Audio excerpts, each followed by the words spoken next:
It's a difficult subject, but Moroccan NGOs like this one believe it's important to teach children about sexual abuse so that it can be prevented.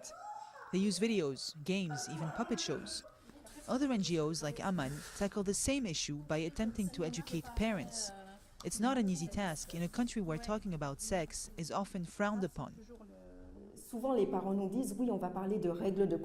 Often, parents tell us that they're going to talk to their children about how to be cautious, but it never goes very far.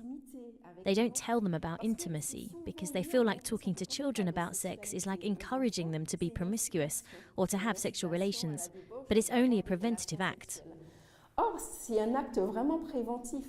There have been a number of high-profile pedophilia cases here in recent years. The latest involves a Frenchman who was convicted to 2 years in prison in Marrakech after complaints from 9 children. Several NGOs appealed the verdict, saying it was too lenient and setting a bad precedent. Everyone knows that Marrakech is a tourist spot, and between 2004 and 2006 there was an influx of tourists into the city.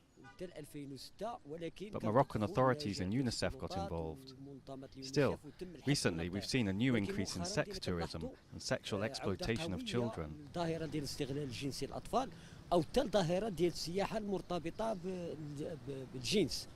In other recent cases, a British man was convicted to 20 years in prison, but another man from Germany got only 6 months. Some politicians say there's a disparity in sentences because laws on the subject are not clear, like Nuzha Skali, a former Minister of Family Affairs, who's asking for a more specific definition of sexual crimes.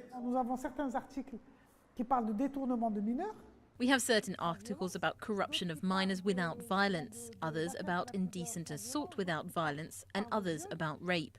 In cases of rape, the sentences are significant, 5 to 10 years, which can become 10 to 20 years when a minor is involved.